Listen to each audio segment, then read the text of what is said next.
Hello and welcome to the Crystal Palace podcast. I'm Alfonso Greenbrook, and in today's podcast, I'll be looking over the game against Southampton by bringing you my match review, player rankings and my man of the match. As well as this, I'm also going to bring you interviews with Roy Hodgson and James McArthur after the game. So let's begin.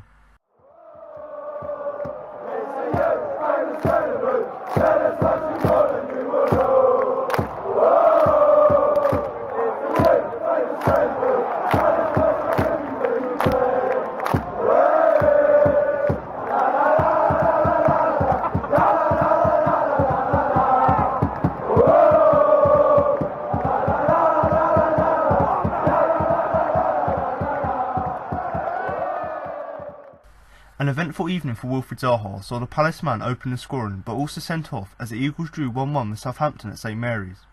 Zaha ended a lengthy goal drought just before half-time when he fired home after a sweeping Palace move, but a second-half strike by James Ward-Prowse levelled things up.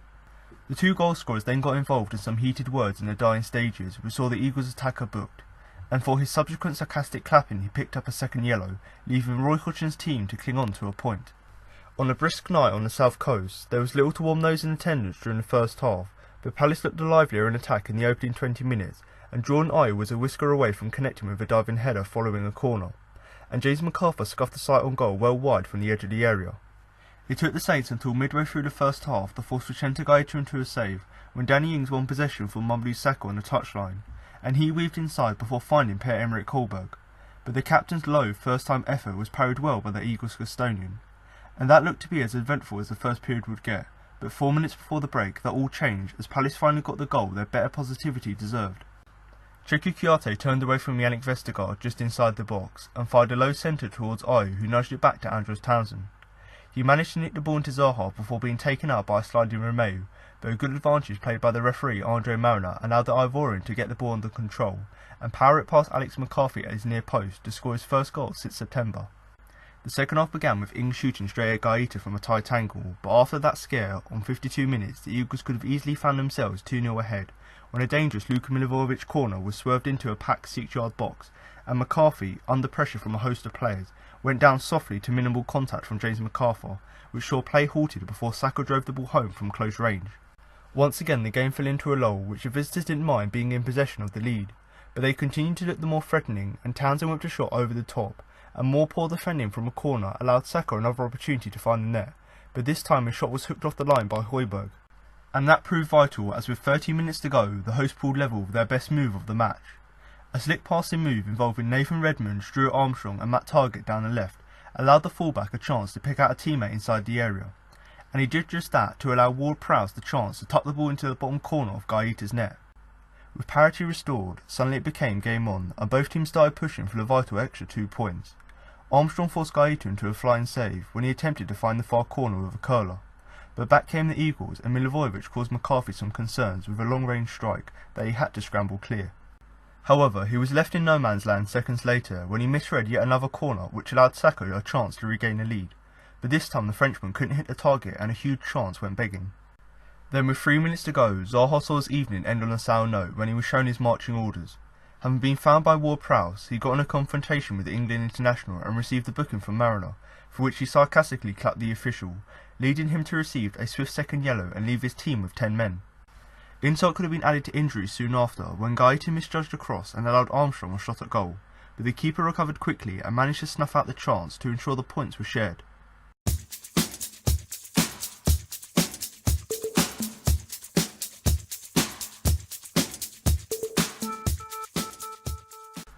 So I'm now going to move on to the player ratings, but before I start, don't forget you can follow us on both Twitter and Facebook at Crystal Palace for all the latest Palace news.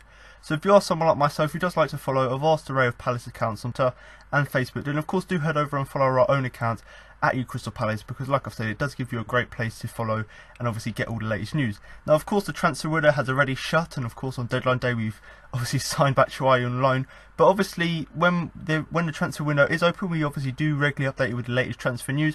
So if you do want the same sort of thing like we've been doing over January, and you want another account to follow so you can get the news like we've been doing in January, then of course do follow us so that in the summer, come the summer, obviously we'll post normal general club news but also transfer news as well. We're quite good at, sourcing the information, finding out loads of different articles, and of course putting it on there. Now alongside that, interviews with certain players or management or anything to do about the club really. We obviously post interviews about that as well, and obviously general news about the club as well, whether that be about finances, whether it be about the stadium, whatever it is. We obviously talk about all of that on our account as well. And of course, you know, alongside that, we also post our own opinions. So obviously there's another guy who I run the page with on Twitter, so of course he mainly does all of sort of the match review or previews and reviews on there, so he's giving his opinion, but I occasionally do go on there as well. So if you want another place to get our opinion as a page, then of course do head over to Twitter, because I'm sure the guys over there will obviously, you know, they might have an opinion which you might also agree with or disagree with. So if you are someone who wants another place to get opinions as well as just another Palace account to follow, then do of course obviously head over to the Twitter page. Now if you are listening to the podcast on YouTube, then of course it gives you a great place for you to share your opinion. And of course, so if you are listening, then of course feel free to drop a comment below the video with your player ratings, where you rate the players' performances from of course 1 to 10. Now obviously 10 will be the best in that instance, and when you consider performance, especially first half, was very good, there's going to be a few higher ratings in this game here. So if you are someone who wants to get involved and basically who might have a different opinion to me, of course comment below with your player ratings so that I can look at it and compare it to how I thought the players performed, but also any other fans who come to the video, you know, whether they be Palace or Southampton fans, rather than them listening to my view on what I thought about the game and what I generally thought about the players individually. Of course they can read the comments section and basically compare that view to my view in the podcast to their own view. So basically just gives us a little bit more discussion and basically gives you a great platform to share your opinion. So if you are someone who wants to get involved, of course feel free to do that. And also if you do have any questions for me or do disagree with anything I do say, drop it below as well, because I obviously do like to reply to you guys, once again going back to that point about obviously creating discussion. Now if you do want to follow any of the social media pages that I've already mentioned or join our Facebook group, then do check all the links that will be in the description below. But before I go on to the player ratings, I've just got a little thing to say about the game as a whole. You know, before I go on to talk about the game in detail, two simple things really for me is that before the game, I probably would have taken a draw, you know, against a relegation rival, level on points. I would have said, yep, as long as we don't lose this game, that's fine. So actually before the game, 100% would have taken a draw. But given the circumstances and the fact that we played so well in the first half, we got that goal, you know, ending Wilf's goal drought, and the fact that, you know, it was just a silly defensive mistake which led us to conceding, you know, leaving too much space for Ward-Prowse, given the circumstances, is a little bit disappointing, but it's not a terrible result, and that's something quite key. And I've seen a few people losing their mind, or we should have won this game, or we should have held on, the game management should have been better. Yes, they're all truly fair points, and game management in particular is something I agree with.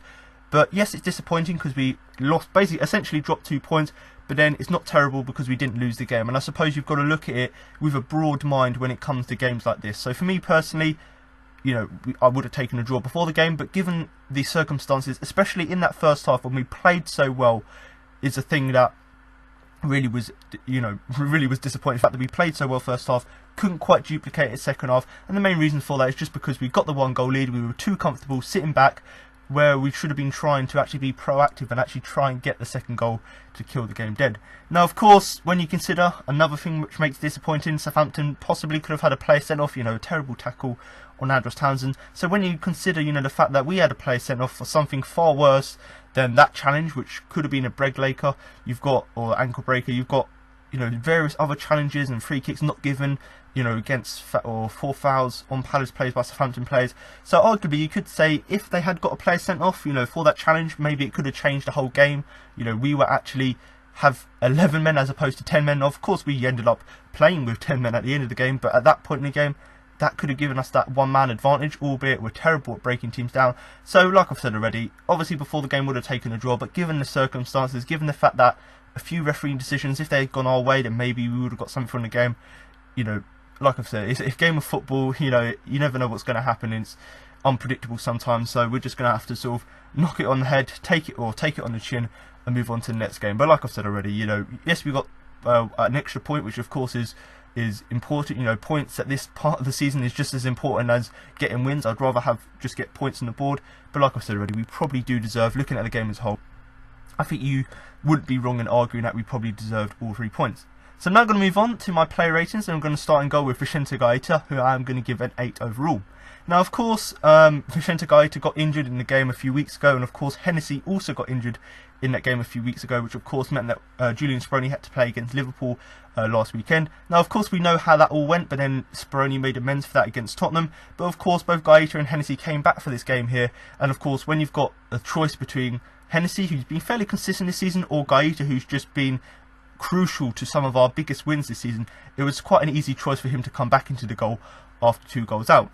Now, in terms of him being out injured, you can understand maybe he'd be a bit rusty, but actually, as soon as the game started, Southampton had a chance, and he actually had to be quick with his line quite a number of times early on in the game, and he obviously had to be clever on his feet as well to get the positioning right. So, whilst he's missed these 2 games and hasn't been playing, and obviously we thought he could be out for a month, but he's recovered very quickly in 2 weeks, even though that was the case, and you might understand if he was a bit rusty, the fact that when he was called upon so early in the game, he was so quick to get off his line and get in the right position, that was something that really did impress me, and certainly one of the reasons why he's got given an 8. Now, of course, there was one chance in particular which I really want to pick out, and that was Pierre-Emerick Højbjerg, or Højbjerg, I think that's how you pronounce it. He obviously had a great effort. I think it was 2 left-sided defenders basically failed to clear our line, so both our centre-backs, obviously, they're on their sort of wrong side, I suppose you could say, and of course, Højbjerg's got a chance through on goal and actually forced Gaeta to make a fantastic, decent stop to obviously keep out their effort. So, whilst early on in the game he was making a couple of good early sort of, basically getting off his line, making these good early saves, but then when he was called upon to make an even better save, what you could say is something which isn't necessarily what you would expect a goalkeeper to make, but something you would expect a good goalkeeper to make. So that sort of save, the fact that he was able to make it from Højbjerg, which of course that was a good chance for himself. The fact that he made the save in particular, or that save in particular, was of course something that did impress me, because at that point, I believe it was 1-0, that could have changed the whole complexion of the game. So the fact that once again Gaeta, when called upon, basically stands up and makes himself, count in the fact that he makes these important saves, was once again another good thing to see. Now, quite a few players I'm going to be talking about later on, in the fact that their first half was brilliant, their second half less so, and actually Gaeta, I think he had both halves were fairly consistent, and that's why I've given him the 8 overall, because even though he was more involved in the first half, in terms of getting off his line quickly, in the second half I still think he was excellent, and one of the reasons for that is he just made a number of fine saves, which were really important to us getting the point, because you're thinking, we go into half-time 1-0 up, we're either going to push to get a second goal or we're going to try and sit deep. We decided to sit deep, which didn't really help us in the fact that, it allowed Southampton to get back into the game. But even though that was the case, the fact that we had someone like Gaeta just to stand there and make saves, even though Southampton were putting a little bit more pressure on than they did in the first half, was of course great to see. So the fact that he was quick with his line, being very clever with his positioning and his feet, as well as just making fine saves, especially that one in particular from Pierre-Emerick Højbjerg, was of course great to see. And in terms of us getting the point, obviously we probably should have won the game if we hadn't conceded that sloppy goal, but you look at it the other way, we could have easily lost the game. Once Southampton get that momentum from making it 1-1, they could have gone on to win the game. So the fact that he obviously was very important to us getting the point by making the saves at 0-0, by making saves or making blocks or doing what he has to do at 1-1 to keep us in the game, that is the reason why I was impressed with his performance, and that's why I've given him an 8 overall. Now, the final thing really for me to say is it's not about his performance, but it's just the fact about his new hairstyle. Obviously, we know the hairstyle he had before, that's something he's had for many years. You look at pictures of him at Valencia, at Getafe, had this fairly new hairstyle, but he's now gone to a blonde hairstyle, which some people were questioning it, thinking what's he done with his hair. I think looks quite nice, but I thought I'd just put that in there because I've seen a few people talking about it on Twitter, and it really goes to show that when you're talking about someone's hairstyle after a game, really just goes to show how good their performance was, in the fact that he just done what he had to do, and we're concentrating more on the fact that he's got a new hairstyle. But overall, Vicente Gaeta, early on in the game, very quick off his feet, and obviously was very clever with his positioning, made a decent stop from Pierre-Emerick Højbjerg, and of course, especially after half-time, made some fine saves to keep us in the game. So I do think overall an 8 is a fair result. So I'm going to move on now to the first player in our defence, and that is the right-back Aaron Wan-Bissaka, who I'm going to give a 7 overall. Now, before I go on to talk about his performance, I might as well talk about, Gareth Southgate, because there's been a lot of debate this season, and certainly towards the end of last season, where Wan-Bissaka was playing so well, obviously people were saying, why is he not in the England squad? And last season, I could understand, he's only played, I think, 7 or 8 games last season, so of course, Oh, sorry, at that point where the England squad were being announced, he had only played 7 games or so. So you can understand maybe he's not quite ready to it, and that's why he played for the under-21s. But now, because he's played so many games for Palace in comparison to other players, and the fact that he's performing so high at this standard, and he's being very consistent, he's keeping up at this high standard, I think it's now time for him to be considered for the England squad. Now, when you consider Gareth Southgate was actually in attendance in the game, surely this has got to do his hopes of getting into the side, no sort of damage, because he put on a performance which really would have impressed him. And like I've said already, I think before last season in particular, when the squads were being announced, maybe he wasn't quite ready for it. But I think now, even if Wan-Bissaka doesn't play for England, for the next few years or so, just being a squad, having that experience could be useful going forward, because people like Kieran Trippier, for example, he hasn't been performing up to his standards recently. So maybe someone like Wan-Bissaka could replace his place in the squad, because obviously he's playing well. Now, like I said already, even if he doesn't play, just having that experience of international football could actually do him the world of good and push him on to a next level. And hopefully Gareth Southgate has seen something in him, because not only is he performing well for Palace, but when he plays for the under-21s, he plays well as well. So surely he's going to be on the brinks there. And like I said already, the fact that Gareth Southgate was watching was obviously good, and it's an indication that there's players in the squad they're looking at. But of course, it's also an indication, or it's also good, the fact that Wan-Bissaka performed well. And I suppose another player who you could talk about is Andros Townsend as well, who's a player who's come into form in recent months and certainly could also be considered for the England squad. But back to Wan-Bissaka's performance, I do think that in this game here, I've given him a 7, because basically he's done what he normally does. Defends really well, gets forward relatively well, and even though he did pick up a booking towards the end of the game, I can't really fault him for anything else in the game. You look at the goal we conceded, it came from across from the right hand side, so you could say that he should have done better there, but the man who was marking the player who put the ball into the box was of course James Tompkins. So our centre backs have been dragged out wide, and of course, rather than doing that, they should have allowed other players to defend against him so that they can get more central position. But because of that, it obviously meant that it was so easy for the cross to come in, and of course Patrick Van Aanholt should have done better to stop Ward-Prowse. So ultimately, the fact that he defended well, even though we conceded that 1 goal, the fact that he conceded well, you've got to give him credit for, and the fact that he also got forward relatively well as well, is obviously something that really did impress me. But overall, I probably could have given him an 8, but for the pure fact that he did pick up a silly booking, I think it was quite early on in the game, that's just the reason I've given him a 7 as opposed to an 8. But like I've said already, good performance here, and going back to the England thing, you've got to look at people like Kyle Walker, Kieran Trippier. These are obviously players who are very good when they're when they're on form. They're you could say world-class players, because look at the World Cup, they were playing excellent. But recently this season they haven't necessarily been playing up to the standard. So surely, if Wan-Bissaka has been noticed by Gareth Southgate, and if he continues to put in performances like this, where he's not only consistent, but he's consistently at a high level, then of course that's not going to do him any harm. And like I've said already, I do think even if he doesn't play for England, just having that experience of being in the squad could actually aid him, not only himself going forward, but actually England going forward, by actually giving him a chance to settle into the England squad before maybe using him in the future. But overall, Aaron Wan-Bissaka, the right back, I do think a 7 is a fair result. So I'm going to move on now to our first centre-back, and that is James Tompkins, who I'm going to give an 8 overall.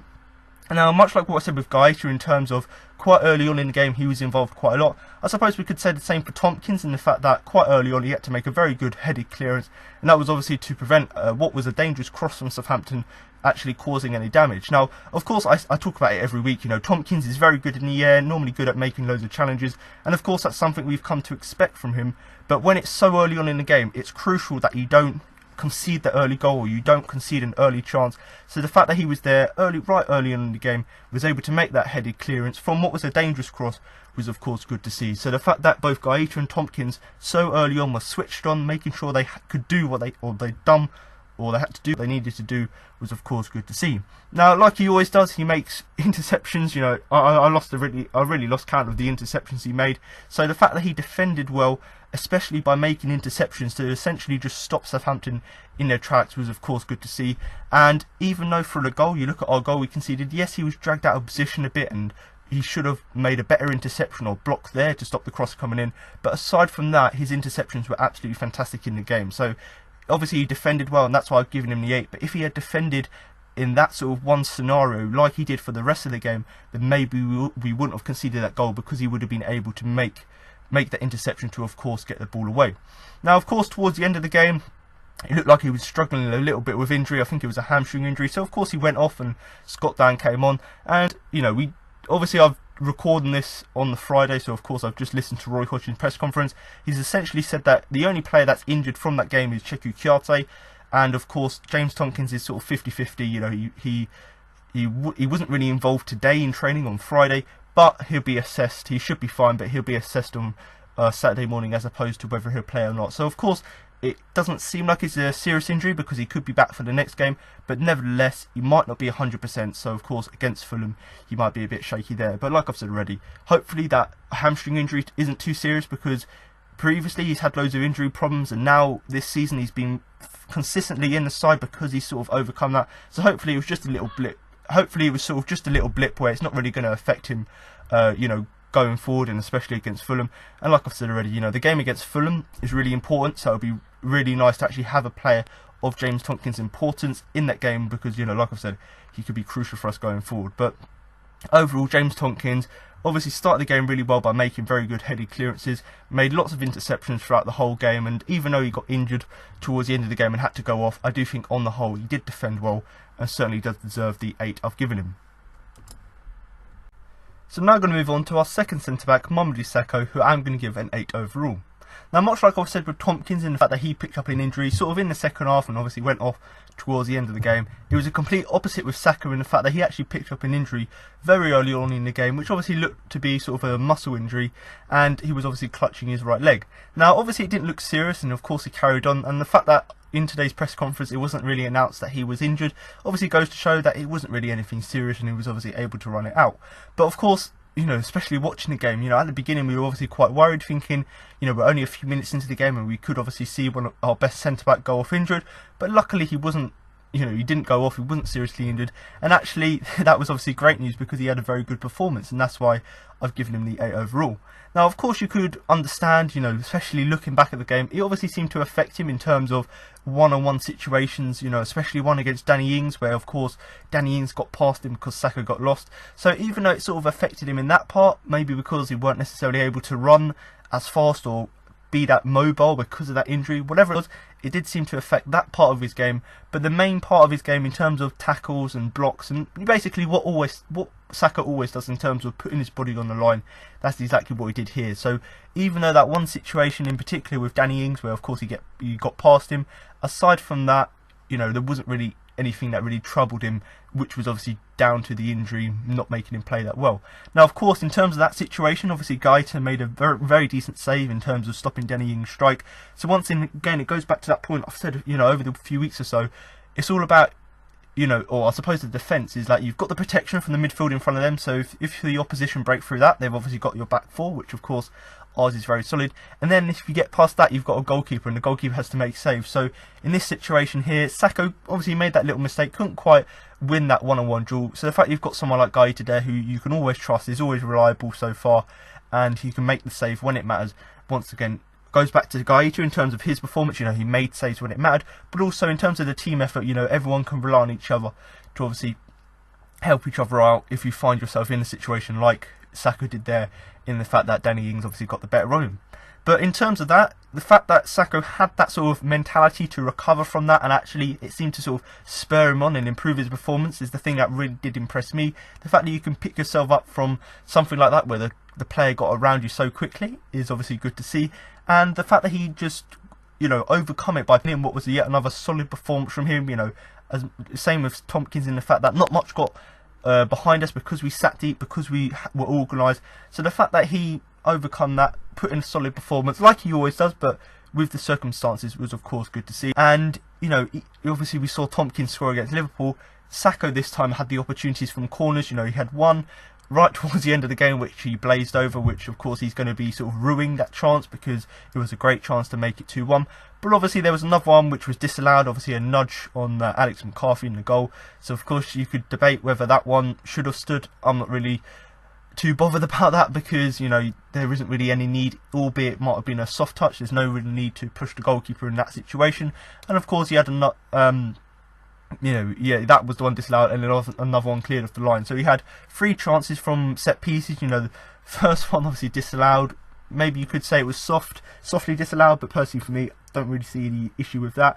Obviously, the other one was cleared off the line, and of course he had one that he blazed over. So whilst he'd done his defensive work and was outstanding in that aspect of his game, hence why I've given him the 8, the fact that, like Tompkins has been recently, he basically proved the threat from set pieces by getting on the end of ball, dragging off to that near post so he can get on the end of the delivery. So the fact that he was doing that, albeit only one of his 3 chances actually went in, albeit it was disallowed, maybe that's something he could work on going forward. But like I've said already, Mamadou Sakho, very solid performance from him.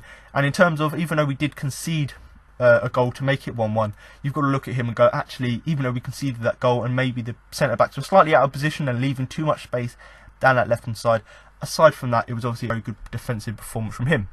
So I'm going to move on now to the final player in our defence, and that is, of course, the left-back, Patrick Van Aanholt, who I'm going to give a 5 overall. Now, he's been a player, I suppose, sort of like Marmite this season, in the fact that he's been liked by some people because they could see that he's not necessarily being that bad, he's just being fairly average, and other people saying we need to maybe put Jeffrey Schlupp in there for a game just to put a bit more pressure on him. So of course there's differing opinions about him. Now me personally, I just think he's not necessarily playing that bad this season. Not to say that he's not brilliant, but he's not playing that bad. It's just the fact that, like I said with MacArthur this season, he's just consistently average in the fact that his performances, doing the basics right but isn't giving anything more, and certainly that was the sort of sense I got from his performance here.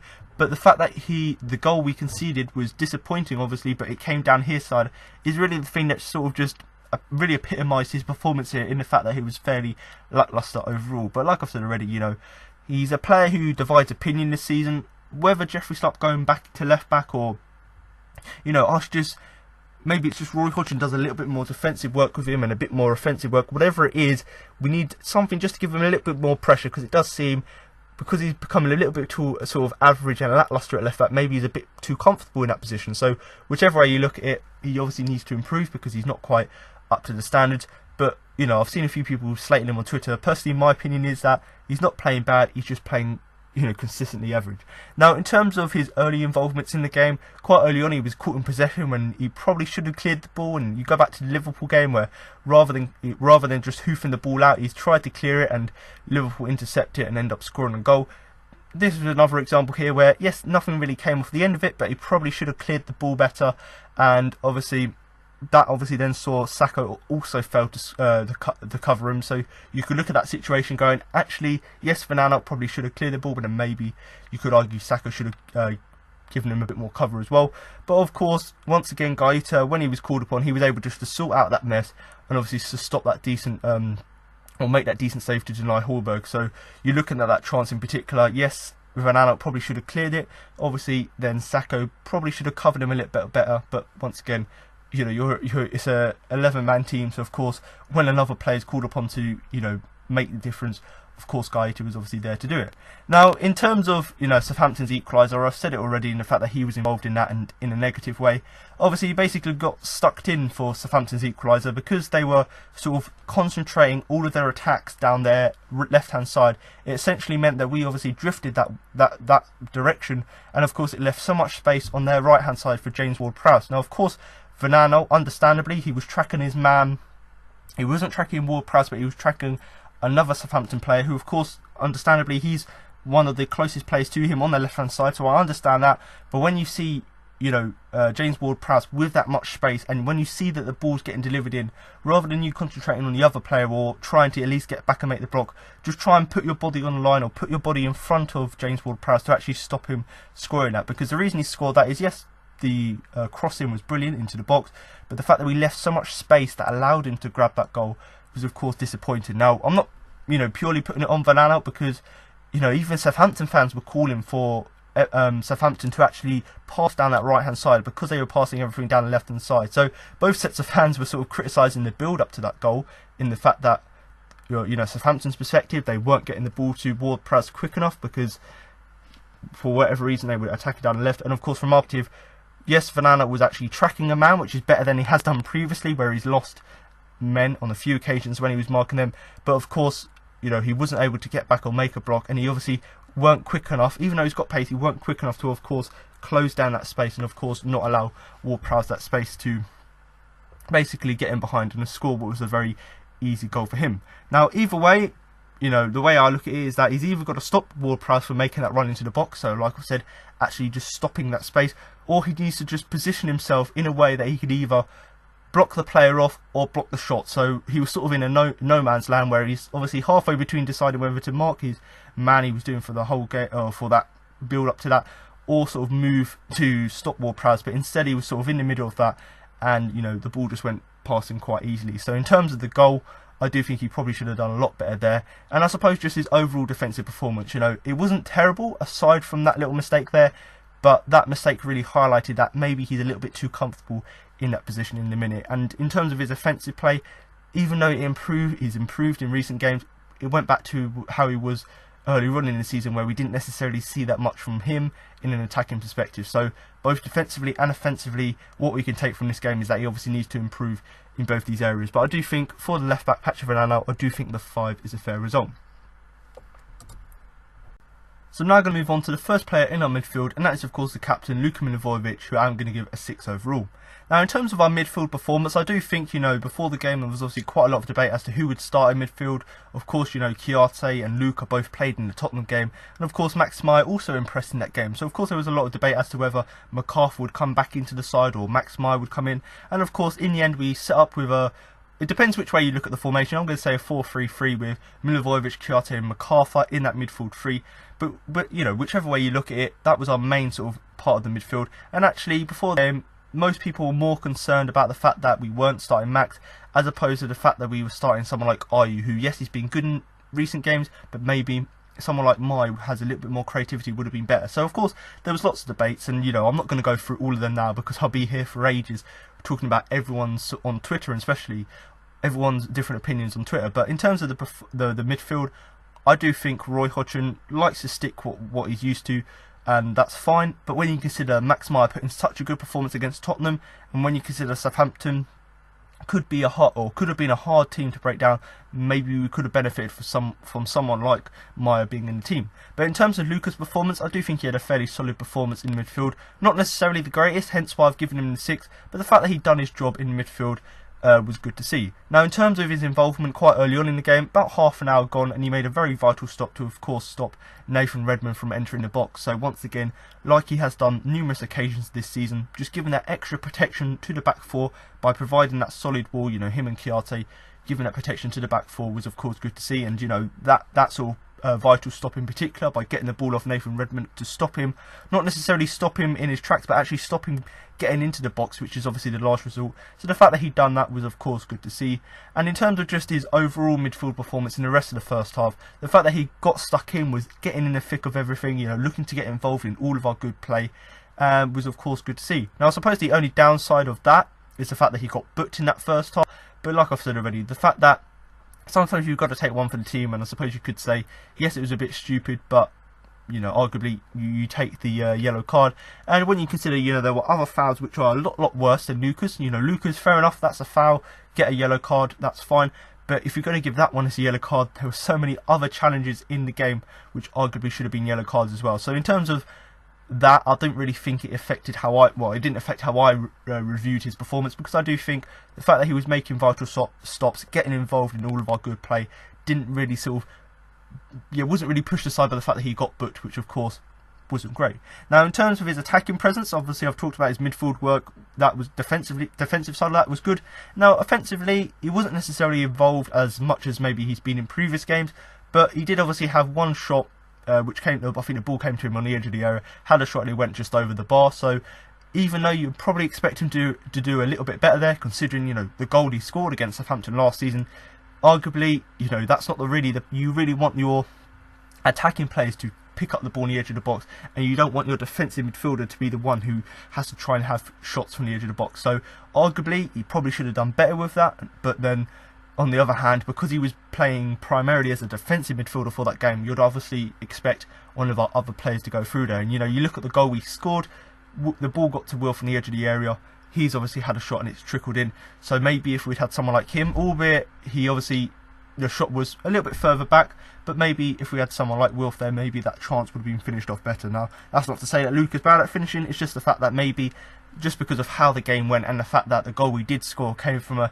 not necessarily a similar situation, but from a similar area of the pitch, then maybe that would have been better.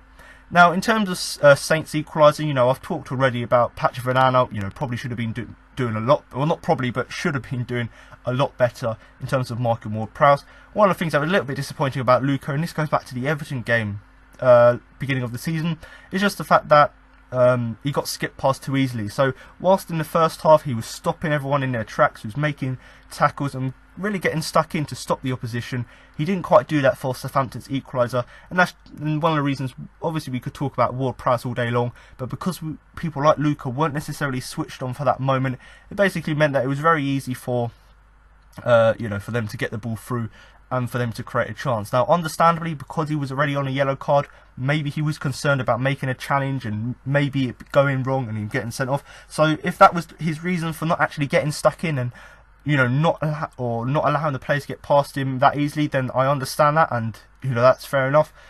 But like the game against, I think it was against Everton, where players just he literally went to make a challenge and pulled out of it. That isn't great, because you've obviously let Everton score in that situation. So it would have been nicer for him, like he's done recently, in terms of just taking his man out, or basically taking one for the team, albeit he probably couldn't have done one here because he was on a yellow card, but at least actually try and do something to make it difficult, because obviously Southampton run past him quite easily. But in terms of his overall performance, I don't really think that really affected it, and I do think a 6 is a fair reflection, because I do think he'd done what he had to do in the midfield, but of course maybe could have done better for the goal. And of course it wasn't helped that of course he got booked. Now, in terms of moving away from his performance on the field, I've got to talk about his captain performance, because we know he's a great leader, and we've seen him talking on the pitch, and he's always getting the team organised, and that's why one of the reasons why he became captain, and that's why I was quite happy for him to be captain. So that's not my issue, but the issue here is that he actually should have tried a little bit better as the captain to calm Wilf down.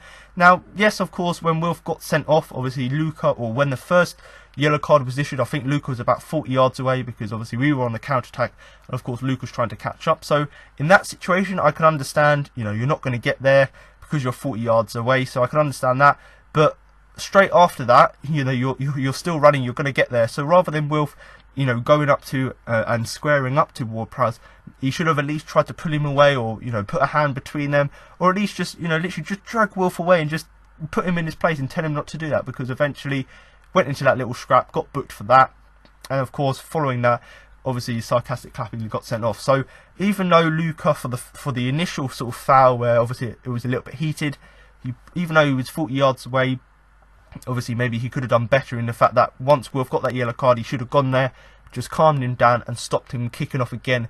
And then of course when he's walking away from the situation, just say, don't be stupid, just hold on to the game now, and basically just told him to do that, as opposed to not telling him to do anything, and then eventually he gets sent off for clapping the referee. Now, of course, he probably couldn't have done too much about the first yellow card, but in terms of the second yellow card, he either should have obviously just dragged Wilf away and stopped it, or just said to him, stop talking, stop being stupid, don't clap at the referee, and move on. But like I've said already, I do think his midfield performance overall was good, but of course the fact that he got booked probably could have done better for the goal, the equaliser that Southampton scored, and of course the fact that he maybe could have done better in terms of his captain's performance in that situation. Of course that was something that was disappointing, but overall not the worst, not the best performance, and certainly I do think a 6 is a fair reflection. So now I'm going to move on to our next player in our midfield, and that is of course Cheikhou Kouyaté, who I'm going to give a 7 overall.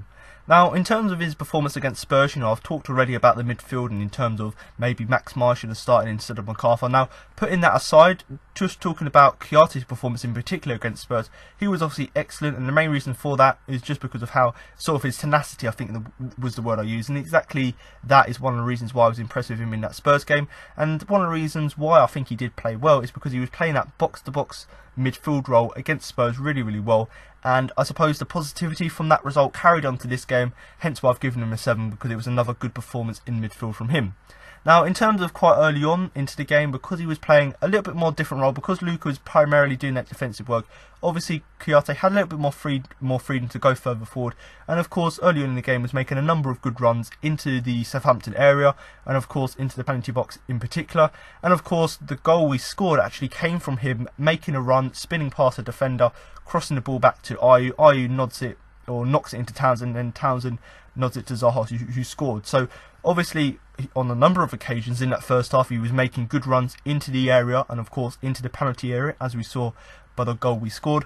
But then the fact that he, essentially the fact that he was able to make these good runs, and then one of the ones actually counted, and we actually got something to show for that very positive sort of running into the box from deep, was of course good to see. And I suppose the word to use was box to box, because he was doing his defensive work when he had to, and actually in terms of going forward, making good runs, he was, able to do that. And even though you don't get credited with a pre-assist, or you don't necessarily get credited for being involved in the build-up to goals, but certainly you've got to give Kouyaté credit there for the fact that he was able to run into the box like he had done for the whole first half. But the fact that when it mattered, when towards the end of the first half, we were looking like we were going to go 0-0, when it mattered, able to run into the box, get past the defender, put the ball into the box, and of course eventually we end up scoring from it. Now, like I've said already, obviously I could talk all day about the goal, because I do think in terms of the passing, one touch passing from one player to another, that was obviously great.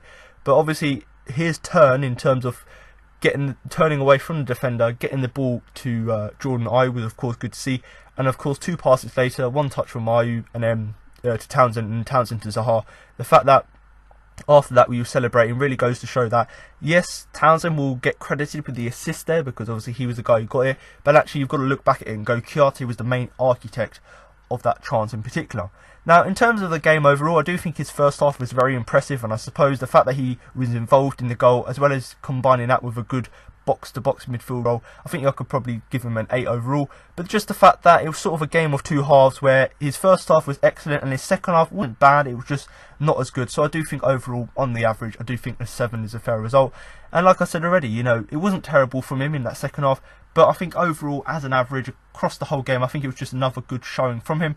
And of course, with 20 minutes to go, he got replaced, and I've seen a few people on Twitter saying that maybe it's a bit concerning that Kouyaté can't last a full 90 minutes, and maybe if he can't last, that long in the game, he has to be taken off with 20 minutes to go.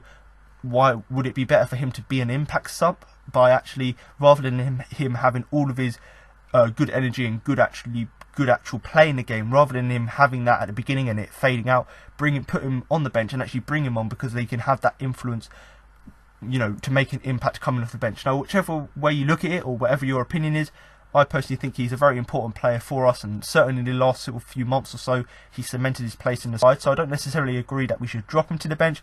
I just think that maybe if he's fading as much as he is doing, then maybe we should look to, like, either bring him off sooner, or maybe just rest him for a few games and alternate sort of our midfield, because we've got enough midfielders there. You got to look at Luca, Kouyaté, McArthur, Meyer, Readable as well, players we can rotate. So we've got the ability to rotate the midfield. So maybe that's something we could look at. If people like Kouyaté in particular, it's quite obvious to see how drastically he changes in terms of putting in an 8 in that first half to maybe putting in a 6 in the second half. But like I've said already, it could just be down to fatigue and the fact that he's just wearing out. Whatever it is, obviously that's something that we could work on going forward. And when you consider, once again, going back to that Spurs game, he did play 90 minutes in that game, and that was only 2 or 3 days.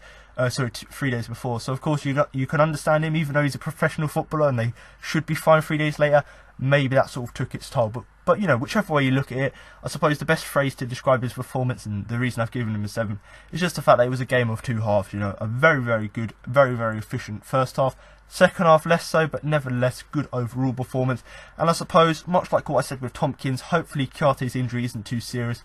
And like I said at the beginning, of obviously recording this on a Friday, I've just listened to Roy Hodgson's press conference.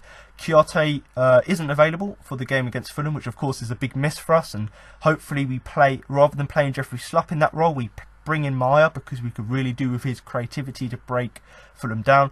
But I'll talk about that in my preview. But in terms of the game here, obviously he's going to miss that game here, but Roy Hodgson said it isn't too serious and he could be back for I think it's the West Ham game.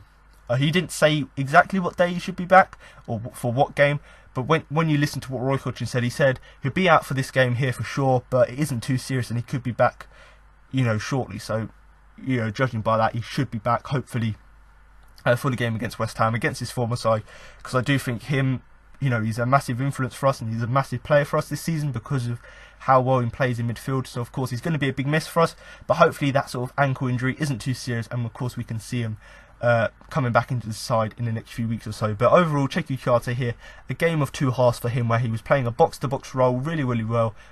in that first half, even though his second half was slightly, not, I wouldn't say worse, but slightly sort of a lacklusterish performance in the fact that it was slightly worse.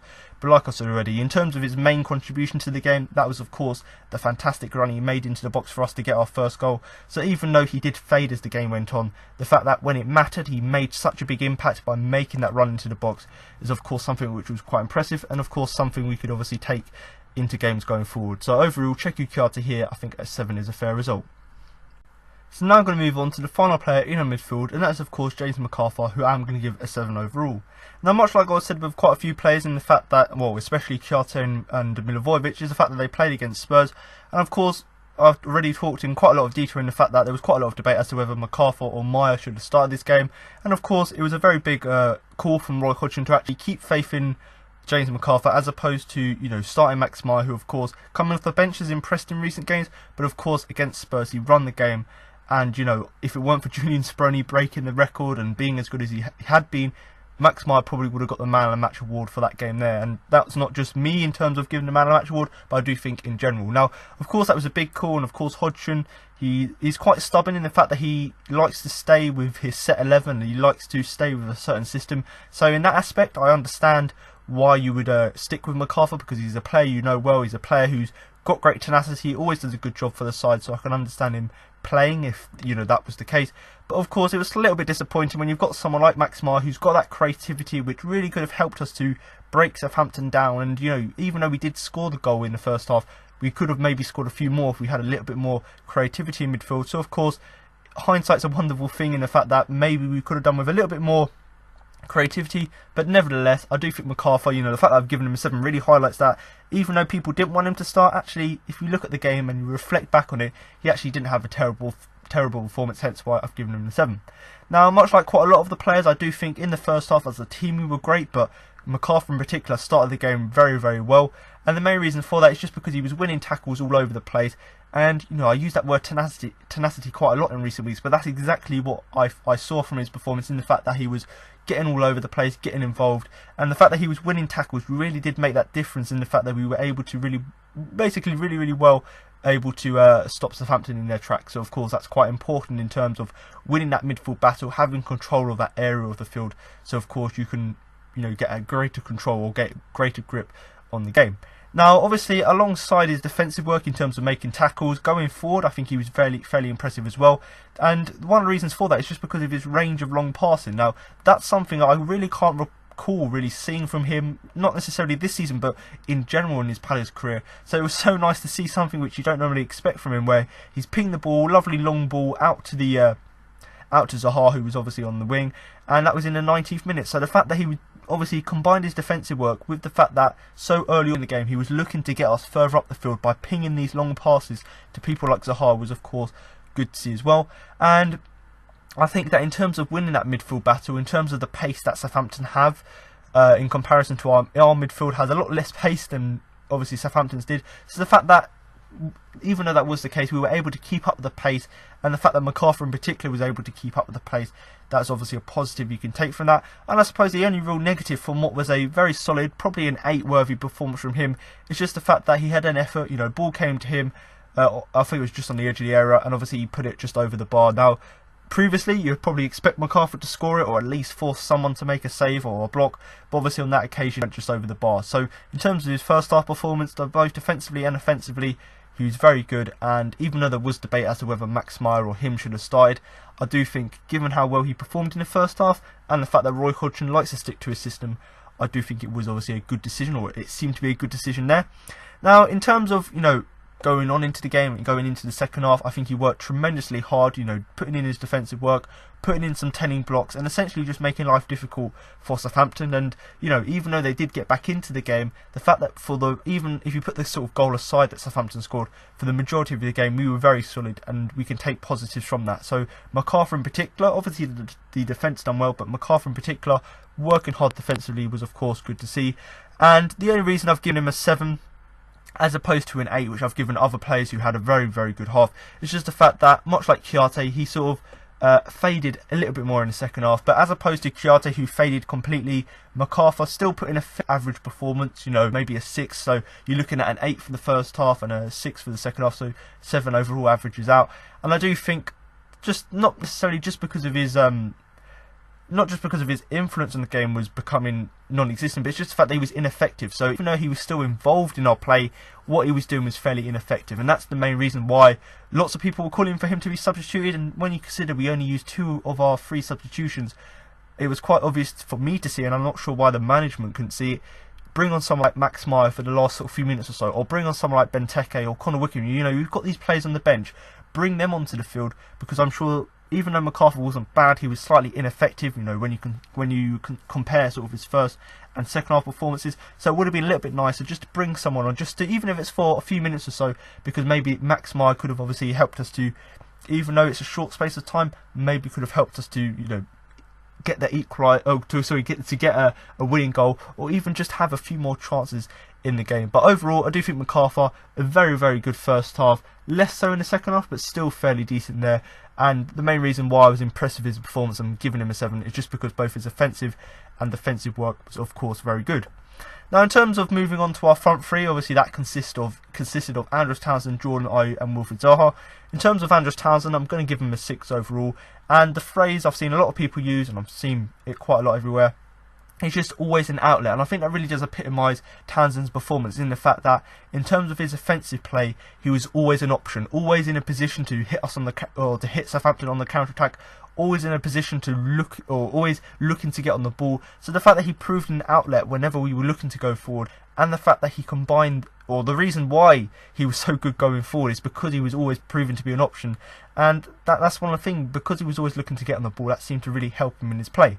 Now, I've already talked quite a lot about Zaha's goal, and the fact that Chiarte made a fantastic run, whipped the ball into Ayew to Townsend, and of course Townsend whipped the ball to Zaha. So the fact that Townsend's got, obviously he's had a fantastic few months or so, and even though he didn't score in this game, the fact that he's got an assist, so in terms of his goal contribution over the last sort of month or so, he's got loads of goals, a few assists, so he's starting to, you know, add up his stats. So the fact that he claimed the assist there when he poked the ball into Zaha for the opener was of course good to see, but of course in the process of that he obviously took quite a heavy tackle from behind, but luckily for us, one of the occasions that the referee made the right decision, he obviously played the advantage and allowed Wilfried Zaha to score. So even though Townsend got absolutely cleared out from behind, just after he obviously passed the ball to Zaha to score, obviously maybe that's something which could have affected his game, because it could have injured, you know, Townsend making such a challenge. Luckily, it didn't really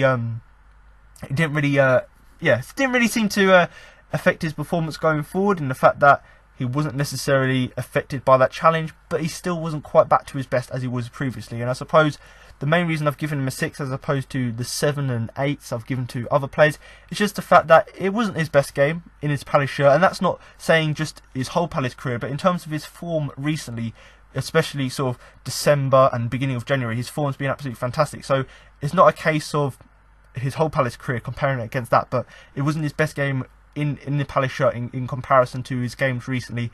But even though that was the case, it really just shows how good he has been recently, in the fact that even when he has a slightly bad game, he's still able to have a say in the goal, have a hand in the goal and get an assist. So that really just goes to show how good he is. He may not be the greatest player we have, but the fact that he's got that work rate and he's got that tenacity to do what he does in the field, the fact that he does that really just shows in the fact that even when he doesn't play great, he's still able to have some sort of contribution.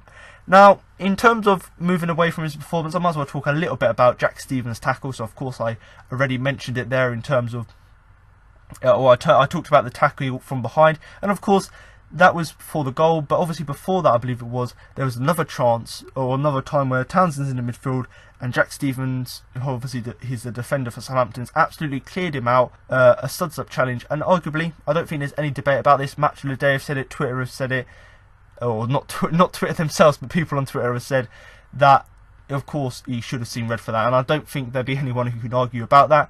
Obviously, Jack Stevens has tried to get the ball out off of Andros Townsend. That's fair enough. You're entitled to make a challenge there, but the fact that one of his foot was obviously off the ground, he lost control. His studs were up, and of course they hit him on the ankle.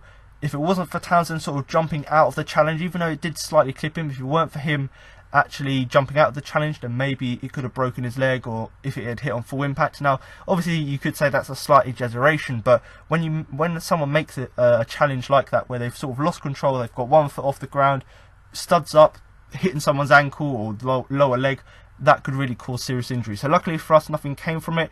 But when you see that back on the replay, it looks even worse. And you know, I'm not quite sure exactly where the referee was positioned, because I haven't necessarily looked back at it frame by frame and actually pinpointed where he was at the exact point he made the challenge. But surely the referee should have seen that challenge, and I don't even think he got a yellow card or a free kick. Correct me if I'm wrong, because obviously the game was a few days ago now, and with transfer deadline day, there's been a few more things on my mind than seeing where the referee was positioned. But obviously the referee needs to do better there, because A, your defenders lost control, B, he studs up, and of course the C is the fact that it's really in a dodgy position. You know, if he had hit on full impact, or if Townsend hadn't jumped out of the way slightly, or if he had been in a slightly different position, that really could have been a serious injury there. But overall, you know, the fact that he was on the end of a challenge like that from Jack Stevens, on the end of a challenge in terms of a build up for the first goal, even though that was the case, and the fact that he was getting quite roughly treated by the Southampton players, I do think overall that didn't really affect his performance. And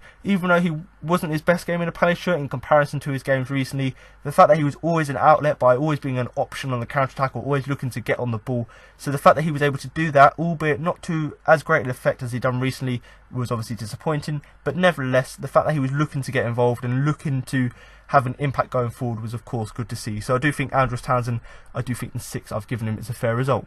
So I'm now going to move on to our striker in our front three, and that is of course Jordan Ayew, who I'm also going to give a 6 overall.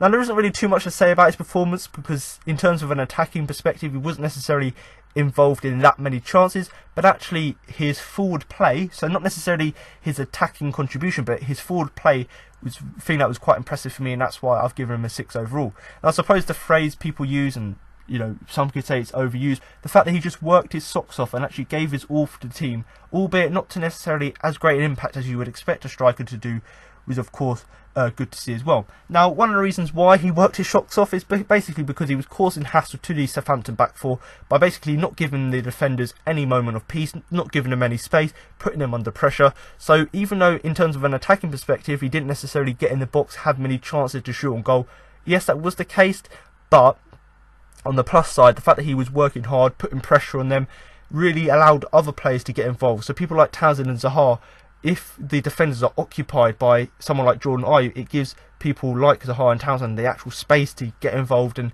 have more impact offensively. So while, you know, his contribution isn't great or wasn't good in this game in terms of actually getting a goal or an assist, and I suppose I shouldn't use the word contribution, but the fact that he didn't get something to show for his performance in the game in terms of a goal or an assist, you could say is disappointing.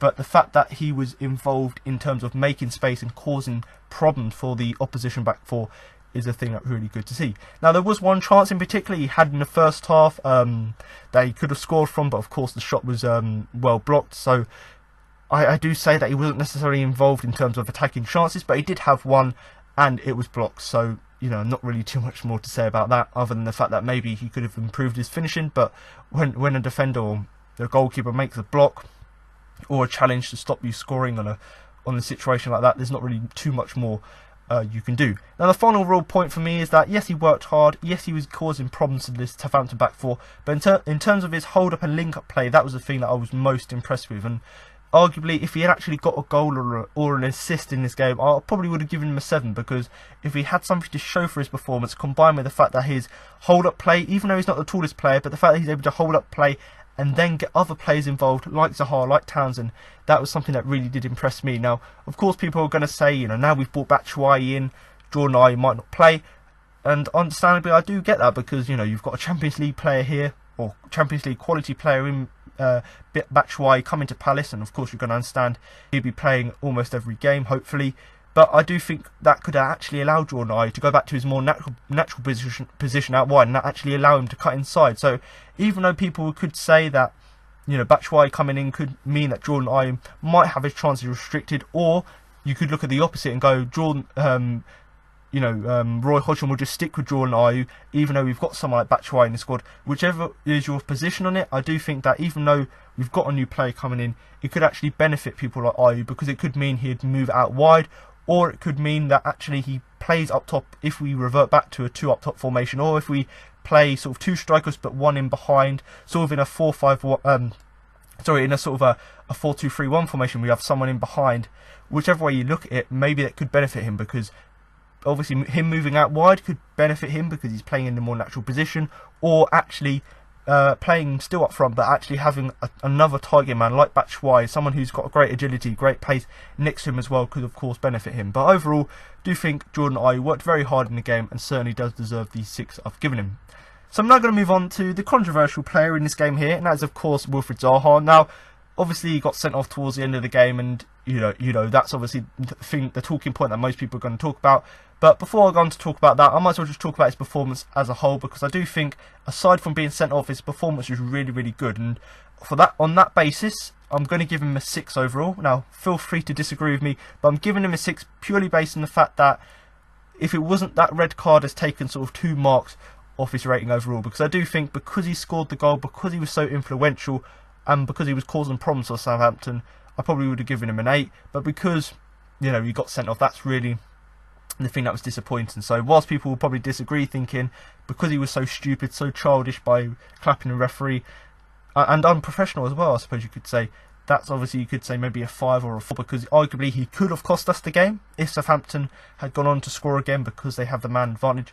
Luckily they didn't, and it didn't cost us, but nevertheless we'd expect better from him. But I'm going to move on to that shortly. I might as well talk about his performance overall. Now, in terms of a player in particular that he was up against, that was obviously the young Southampton fullback, Yan Valery. And of course, with him being young, you could argue maybe he has a little bit of inexperience. And of course, I do think, even though that may have been the case, I don't really know too much about him as a player, but when you consider you've got someone like Wilf and someone like Valery, who I don't think they've come up against each other before, you've got to expect a very good battle, and that's exactly what it was. And especially in the first half, I do think both of them running at each other or defending against each other, I do think it was a very good battle, quite good to watch. And one of the reasons why I said that if Zaha hadn't got sent off, he would have got an 8, is just because of how effective he was in terms of winning that battle and actually getting the better of him. Now, of course, the young fullback done a decent job in terms of stopping Zaha, but when you look back at his influence and the fact that he was always looking to cause problems, you've got to look at it and go, actually Zaha was, you know, quite decent overall. Now, of course, he won quite a lot in terms of challenges off of the fullback, but also he lost a few as well, you know, with the fact that not only Valery but other players were tackling Wolf as well. So in terms of an attacking contribution, he was having very good battles, especially down that left, or his left hand side. So of course that's understandable, but there were obviously a few times where he obviously got the better of them, but then there were another few times where he actually, you know, lost a few of them challenges with the centre-backs. But like I've said already, you know, the fact that he tested the right-back at every opportunity, at every chance, was the thing that impressed me. And, you know, it was just disappointing that he ended up getting sent off, because like I said, I would have given him an 8, because his performance was actually that great. Now, in terms of moving on to the goal, I think I've talked quite a lot about it already in terms of the build-up play was good. But of course, it was nice to see Zaha actually get on the score sheet, and obviously he hasn't scored since September, so of course it's good for him to finally get a goal and break that duck. So of course that's a good thing. He moved him on to 4 goals for the season. But actually, I do think the timing of it, just 4 minutes before half-time, just before half-time, that's the perfect time to score, because it allows you to regroup and sort of seek out a game plan which will allow you to hold on. Obviously we didn't hold on in the game and we ended up drawing the game, but nevertheless it was a really important time to get the goal. And of course the build up to the goal was great in terms of the passing and moving, but actually Zaha as well, taking a few touches, and we saw him finish an exact copy of that goal in training midweek or the beginning of the week. So the fact that he was able to pick up the ball and tuck it in at that near post, just enough power on it so that he, you know, the goalkeeper couldn't get it, was of course good to see. So it's nice to see that a few of the situations that they're setting up in terms of simulating game situations in training, it's nice to see actually one of them come up and he's able to finish the chance like he did in training in the game itself. Now, shortly after that as well, he could have added another shortly after that as well, but obviously the shot was blocked again. So much like Ayew, Zaha had chances, you know, to score goals. Obviously he scored one, but then he had another chance to make it 2-0.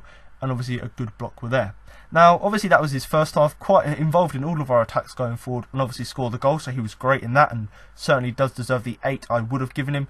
But in terms of the second half, even though he was still plugging away and still getting involved, his final ball wasn't there, or it wasn't necessarily up to the standard that it was there in the first half. And once again, game of 2 halves, I think is the best phrase you could use there.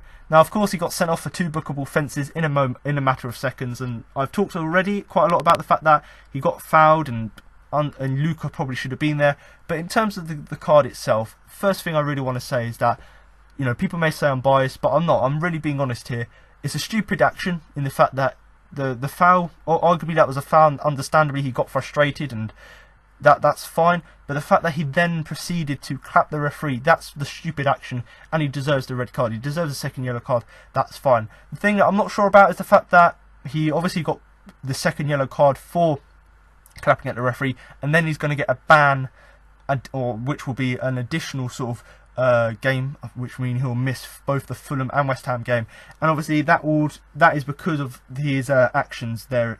You know, the fact that he clapped the referee. So I'm not sure, because he got sent off for clapping the referee.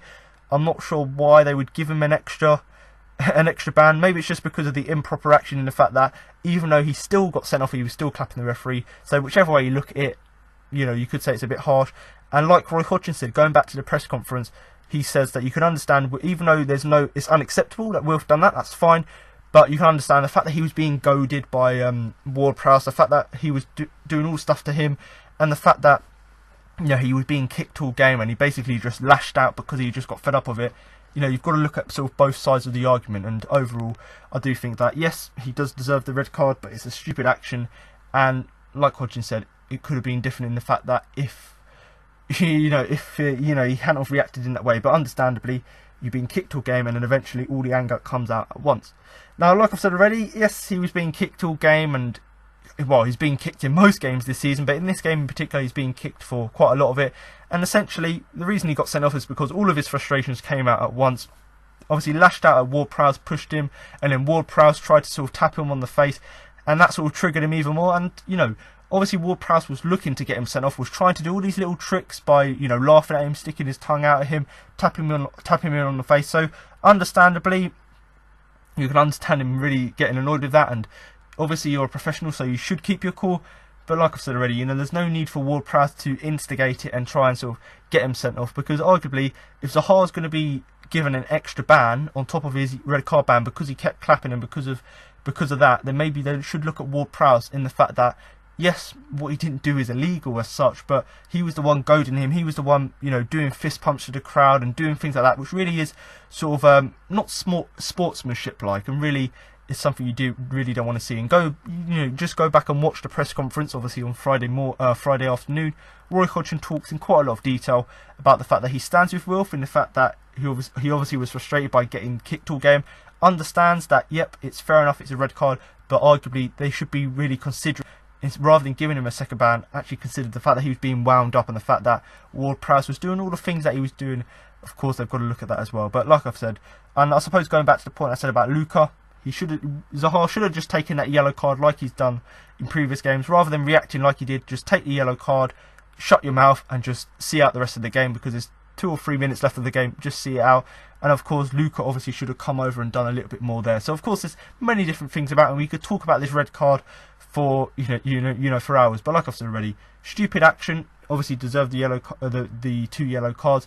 But arguably, because he was being kicked all game, and basically he got frustrated because none of these other players were getting yellow cards, got frustrated, and then because the referee finally booked him because he was moaning about it, he's obviously clapping him, saying, well, you haven't booked all of these other players for proper fouls, but you've booked me for doing that. Understandably, you can understand him why he obviously got frustrated, but then you can understand why the referee has said, you've already been booked, you're now carrying on. And obviously he does deserve to go on and get the red card. But overall, like I've said already, in terms of the rating overall, I probably would have given him an 8 if it wasn't for the fact that he got sent off. But I do think a 6 overall is a fair reflection, because aside from the red card he got, I do think in terms of his attacking performance, especially up against Jan Valery, I thought he was fairly efficient. And the fact that he finally ended his goal drought by scoring what was a good goal, a few touches on the edge of the area, then sort of rifled it into the bottom corner, similar to a goal that he scored in training, was of course good to see as well. So really for me, if he hadn't have got sent off, that would have been a very good performance from him. But the fact that he got sent off, and it was in a stupid fashion by him, basically being stupid by clapping the referee, it's something that really just does sort of undermines his performance, because for this game here, people are not going to remember the fact that he played great. They're going to remember the fact that he got sent off. So really he's just sort of damaging sort of what was a really good performance from him. So of course it's going to reflect on that. And if he does get suspended for another game and misses the Fulham and West Ham game, obviously now we've brought in Batshuayi, isn't the end of the world in the fact that we've now got another player in. But obviously it's still disappointing in the fact that you're going to be missing your best player. But overall, I do think the 6 I've given him is a fair result. So I'm going to move briefly on to the substitutes, and there's not really too much to say about them. Jeffrey Schlupp came on in about the 70th minute to replace Chiarte, who, as I've already mentioned, was injured, and essentially he just took up that position in the midfield three. And even though Jeffrey Schlupp in particular should have done a lot better for the goal we conceded, obviously he's playing in the midfield three. He needs to stop Southampton passing the ball around. He needs to make life difficult for them, and of course he should have stopped, or he should have at least sort of, when he was dragged out wide, he should have at least tried to make a block or make a challenge to stop Southampton getting that cross into the area. So even though that was the case, aside from the goal we conceded, I think he just was there just to sort of see out the game, give us a little bit more pace in the midfield, and that's exactly what he did. So I do think the 6 is a fair result. And of course, Scott Dan, can't really give him a rating because he came on for Tompkins with about 3 minutes or so, or even less of that, left of the game. And of course, that was because James Tompkins went off injured. Like I've said already, hopefully Tompkins' injury isn't too serious, but the fact that we've now got 2 capable replacements in Scott Dan and Martin Kelly on the bench, who can come on if they need it, if they're needed, is of course good to see as well. And it goes back to what I said about the Tottenham game. It's nice to see we've got a little bit of squad depth in that instance. Now, in terms of just a summary of the game, I do think, and this is not necessarily something I fully believe because it's not something I've come out and said, especially online, but I've looked online and I've seen a few people saying that, and it's just the fact that we're a bit too nice. And I suppose you could say that's a theme of our season, in the fact that when we play well in games, and on the rare occasion we do get ahead in games, rather than actually looking to get that second or even the third goal, we just sort of sit back, try and defend deep and try and see the game out. So the reason we are too nice is the fact that we don't pressure the opposition, we don't try to get a bigger sort of advantage in the game. And that's really why we didn't win against Southampton, is the fact that because we got that early goal, we seemed a bit complacent, we were a bit too nice, weren't really looking to score a few more goals against Southampton, and that's why we went on to lose the game. But for me, obviously I don't like to criticise the referee, because I do think for the whole game he was making quite a lot of good decisions, albeit some of them were good and then the majority of them are absolutely terrible. So of course it was quite clear from the beginning of the game that he was going to allow silly challenges for the whole 90 minutes. So obviously it wasn't the best refereeing performance, but when you consider the amount of challenges, especially the ones on Townsend and Wilf, Southampton are making all of these challenges and he's not giving anything, or he's only given a free kick and not a yellow card, and the fact that he missed what was by most people's standards a blatant red card really just goes to show how sort of complacent and how bad Mariner was in terms of his performance. But I suppose the only thing you could do to improve that is just the fact that you've got players who are experienced, like Tompkins, like Milivojevic, like Sacco, McArthur, Chiarte. I could almost list the whole team. They should have been, from minute one, when he was letting silly challenges like that go, they should have been, at the referee's ear, or going to Luca and saying, speak to the referee, make sure he gives us free kicks for this, because this is ridiculous. We're not getting anything, nothing's going our way, and it arguably, the majority of them challenges should have been challenges that should have been punished. So of course, obviously you don't want all of the players in the referee's ear, but certainly Luca in particular, every foul he seemed to be letting go, and really we should have stood up and go, actually, you need to be giving us free kicks because you're just letting stupid challenges, which, especially the red card one, which could have injured a player, you're just letting these go. And obviously we know he's a crap ref anyway. He isn't one of the best in the Premier League. There's a few referees who are very good, and the majority of the ones in the Premier League are very inconsistent or not really that great. And we obviously know he's not the greatest ref, but we really needed to see a bit more authority from him, because there were so many challenges going in which were quite bad, and obviously he failed to see them. But like I said already, even if you're not actually going to go to the referee and complain about the challenges, we just needed to up our game. So you just got to knuckle down and say, right, the referee's not going to give us challenges, we just need to carry on with our game plan. And instead of doing that, we basically just sat back. We were too complacent, we were happy with our 1 goal lead and thought, let's just see this out, it'll be easier than scoring another goal. And of course, even though we dominated the first half, because we sat back and we didn't really challenge to try and, because we were too nice, because we didn't look to get that second goal, ultimately meant that Southampton, wouldn't say necessarily dominated the second half, but certainly they were better than they were in the first half. And going back to that point, we were just too nice. Rather than putting the game to bed, we just stood off, and then eventually, Southampton obviously scored with, of course, Ward-Prowse getting that equaliser. Now, going back to the Zaha red card, I don't really want to dwell on it too much, but when you consider, that foul on Zaha from Ward-Prowse, no question, that should have been a free kick.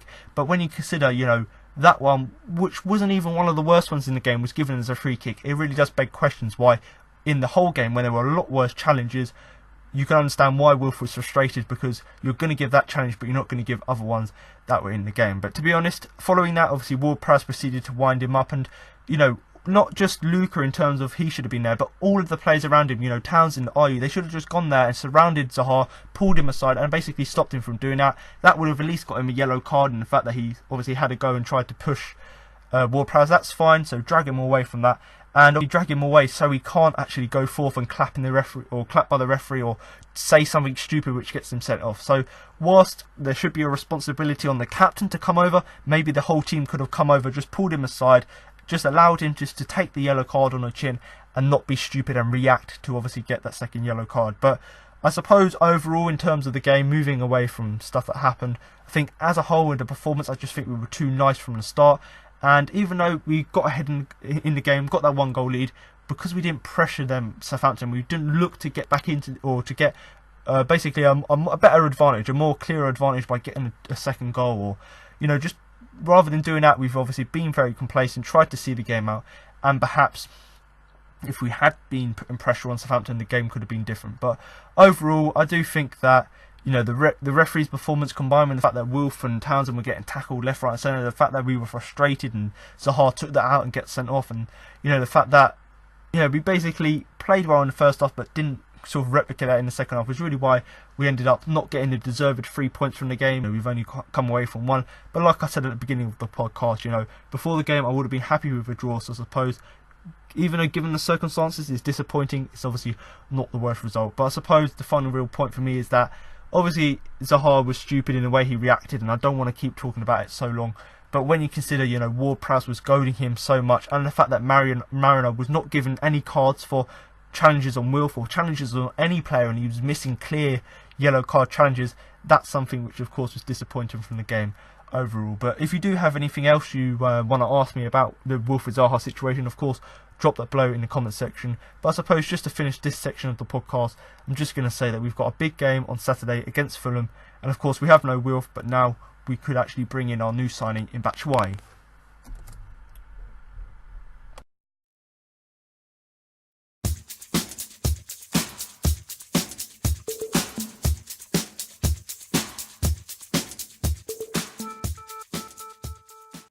So I'm now going to move on to my man of the match award, but before I do that and give you my man of the match, who I thought the biggest influence on the game, I'm now going to give you the 4 nominations I put forward for the award.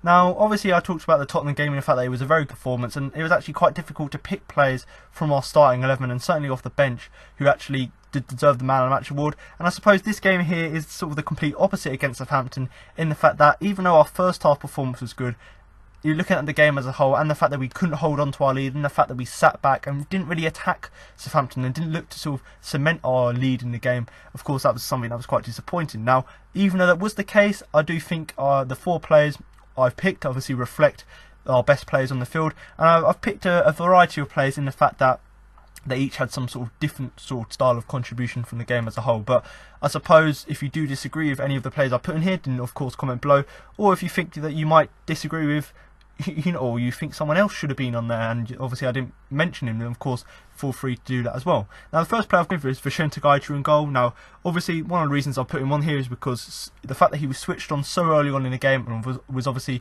quick on his feet and was able to position himself in the right place to obviously make saves. So the fact that he was switched on so early on in the game was of course good to see, and just overall the fact that he kept us in the game in so many moments by making these decent stops, especially that one for Pierre-Emerick Højbjerg. So the fact that he was able to make so many important saves and blocks throughout the game to obviously keep us in it was of course good to see as well. And he was really important to us keeping the point. So I suppose his contribution, even though we did go on to draw the game, if we had gone on to win the game, you'll be looking at him going, the saves he did make really did make a difference. And even though we did go on to draw the game, I do think certain parts of his, or certain times and periods in the game where Southampton possibly could have got back into the game, obviously Gaeta was equal to it and obviously stopped him doing that. Now, my second player is Aaron Wan-Bissaka. Now, obviously, like he always does, he's always on the shortlist. So of course, because he defends well almost every week, that's why he's almost always on the shortlist. But he done exactly that against Southampton. He defended well, and obviously combine that with his ability going forward. And even though he did pick up a booking that didn't, for me personally, looking at his performance, that didn't really affect it. And certainly the reason I put him on the shortlist just because of how well he defended and obviously how good he went forward. Now, my third player is James Tompkins. Now, much like Wan-Bissaka, he obviously defended well throughout, and that's something we've come to expect from him. But I suppose going back to Gaeta in terms of being switched on so early on in the game, James Tompkins was exactly that. Early on in the game, Southampton put pressure on us, put the ball into the box, and obviously Tompkins was able to make a very good headed clearance to obviously clear danger. So the fact that he combined his headering ability within his whole sort of fairly solid defensive performance, as well as just making a number of key interceptions throughout the game, was of course good to see. And I suppose, like I've said with Wan-Bissaka, obviously he's a very consistent player, and he almost always is sort of in contention for the shortlist. But when you consider, even though we did lose the game, just because of how good his defensive performance was, is why I've put him on the shortlist there. Now, my final player is James McArthur. Now, like I said already, even though he sort of faded towards the end of the game, the fact that he started the game so well, was winning tackles, was looking to go forward, and even, was showing his skill, which I've never seen before in terms of playing lovely long-range pinged passes, that was of course good to see as well. So the fact that he was in the midfield, he was combining his good defensive performance with the fact that he was looking to get the ball forward and was putting such good passes to our attacking players was of course good to see as well. And, even though he missed a chance which went just over the bar, the fact that he found himself in an attacking situation on the edge of the box where he had the opportunity to shoot, I suppose is a good thing. And just the fact that he worked tremendously hard, both defensively and offensively, putting in blocks. So the fact that his whole performance was overall very good was of course good to see. Now, I did notice that I normally like to introduce all four players together, but I thought I'd just do something different today and obviously just go through each of the players individually. But I do think, both guys, I suppose all four of them, Gaeta, Wan-Bissaka, Tompkins and McArthur, I do think they all deserve credit because in different ways they've affected the game, in terms of Gaeta making saves to keep us in the game, both Wan-Bissaka and Tompkins doing good defensive work, and obviously McArthur in terms of just having that tenacity in the midfield, making blocks and challenges and just working tremendously hard. So I do think out of these four players obviously did stand out for me. But when you look back at the player ratings, there were a few players who got 8s, aside from the players who were on the shortlist. So I could have given it to other players, but these players really did stand out for me. And it's obviously quite difficult to pick players, when you consider it was quite a disappointing game in the fact that we were ahead and we just sort of gave the game away. But for me, when you consider, he was I suppose when he was coming back into the side, he hadn't played for a while, and the fact that he was still able to make fairly decent saves throughout the game, I'm going to give it to Freshenta Gaeta. So congratulations, Gaeta. You don't get a trophy or certificate, but you do get my sincere congratulations on what was a solid performance from you. But the reason I've given it to him as opposed to other players is just the fact that how he was switched on so early on in the game, and just the fact that overall, in terms of making saves and challenges throughout the game, in terms of just getting in the way of all the shots that Southampton were throwing at us, especially in that second half, the fact that he was able to do that was of course good to see. Now, of course, there are loads of other players I could have put in here, Andros Townsend, I could have put Mamadou Sakho, I could have put loads of players on the shortlist, but these players for me, Gaeta, Wan-Bissaka, Tompkins and McArthur obviously deserve the credit I've given them. And of course, it was pretty hard to pick out of these four players who to go forth with it, and arguably I could have put an argument together for any four of them to win the main award, but the reason I've given it to Gaeta is mainly because of the saves he made in the game. So do comment below if you do disagree with any of the players or any of the things I have mentioned in today's podcast. So now you've heard my match report, player rankings and my man of the match. That concludes this week's podcast. Now I've got interviews with Roy Hodgson and James McArthur following the game. James, an away point today, but does it feel like 2 points dropped? Yes, definitely. Especially after our first half performance, I thought we played really well.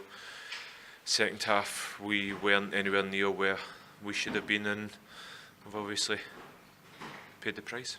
Did you notice anything in the second half? Can you put your finger on why things were different? They obviously changed formation, but I think that we nullified them enough. They didn't really have many chances. They took their chance, but I think we didn't control the ball as much as we did in the first half. They had a lot more of the ball and they used it well. You still managed to restrict them to only a few chances, and it kind of, do you think this game kind of sums up the season, how a lot of games have been this season, with the amount of chances we've created but not taken? Yeah, we obviously need to be more clinical in front of goal. It's been something that we've done a lot in games throughout the season. I think the way we're playing, we should be higher up, but the truth is that we're not, because of we've not punished teams when we've had the opportunity. But very quickly you can put things right on Saturday against Fulham. It must be. Is it good when you've got another game coming so soon? Yes, as we obviously want to make it right and get 3 points and try and push up that table, because we leave with a sour taste in the mouth tonight. We're a point away from home today. The team had a few chances to win the game, didn't they? More than a few. We had a lot of chances to win the game, and we should have won the game. We should have won it 1-0 if nothing else. And furthermore, we were hard done by today by a lot of refereeing decisions. And as you say, not being able to take 1 or 2 chances which came our way. Balls cleared off the line, a clear penalty that was missed with Tompkins being pushed down in the penalty area, 2 or 3 quite clear chances in the 6-yard box from corner kicks, and them scoring a goal really from one of the few real opportunities they created. And just with the red card, I guess just fortunate that it happened so late in the game that it didn't cost the team any more.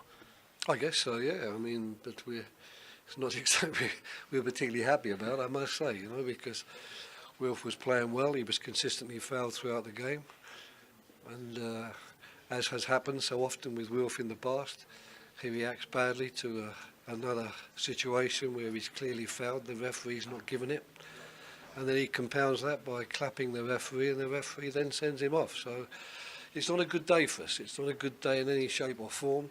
It's a day that should have been a good day, because we should have been leaving here with 3 points like we did last year, but we leave here with 1 point, and I feel that it's 2 points lost.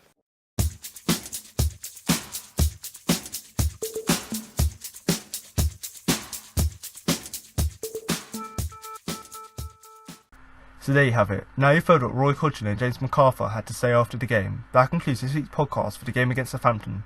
But make sure to come back next week for my post-match review of the game against Fulham. So thanks for listening, and remember to up the Palace.